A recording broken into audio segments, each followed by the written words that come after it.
Archaeologists just found 20 skeletons beneath the Tower of London, and 7 were buried so hastily they might be London's very first plague victims.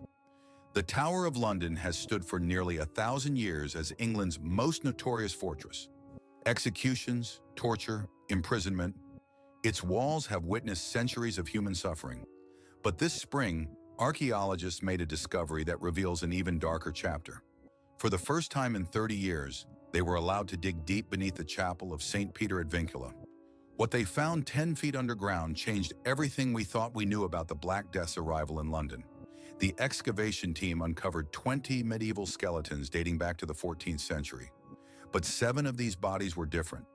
They were stacked hastily in what appears to be an emergency mass grave from 1348.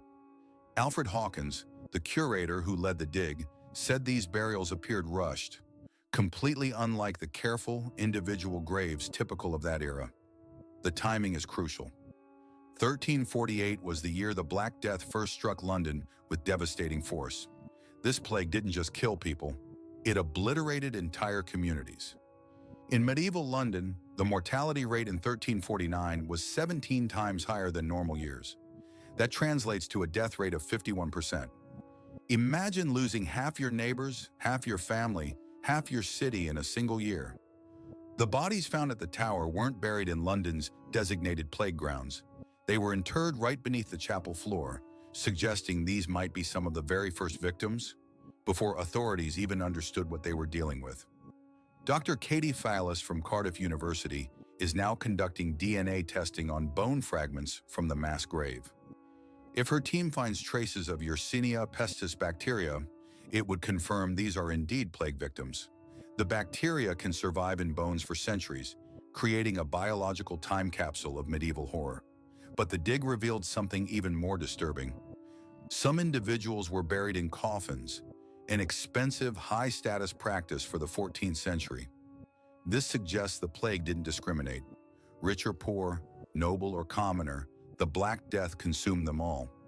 Among the remains, archaeologists found fragments of burial shrouds, extremely rare textile preservation that shouldn't exist after 700 years. The damp London soil typically destroys fabric within decades. Yet here it was, a ghostly remnant of humanity's final dignity in the face of apocalyptic disease. One burial contained 2 medieval pots filled with charcoal, grave goods so rare they've only been recorded twice before in all of England. This suggests the person may have come from northern France or Denmark, possibly bringing the plague with them across the channel. The chapel of St. Peter at Vincula became known as the burial place of executed queens and nobles. Anne Boleyn, Catherine Howard, Lady Jane Grey, their headless bodies rest beneath its stones. But now we know it also holds London's earliest plague victims, buried in desperate haste as civilization collapsed around them. These 7 hastily buried souls represent the moment medieval London realized it faced something beyond human comprehension.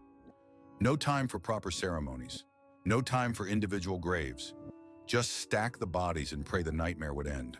The Tower of London has always been a monument to power and death, but this discovery reveals it's also an accidental memorial to ordinary people caught in history's darkest pandemic. Their bones still hold secrets about how quickly death can transform a thriving city into a graveyard. In a few months, DNA results will confirm whether these 20 skeletons carry the genetic signature of the plague that killed 200 million people across Europe and Asia. 700 years later, the Black Death still has stories to tell us from beneath the stones of England's most infamous fortress. Follow for more stories they never taught you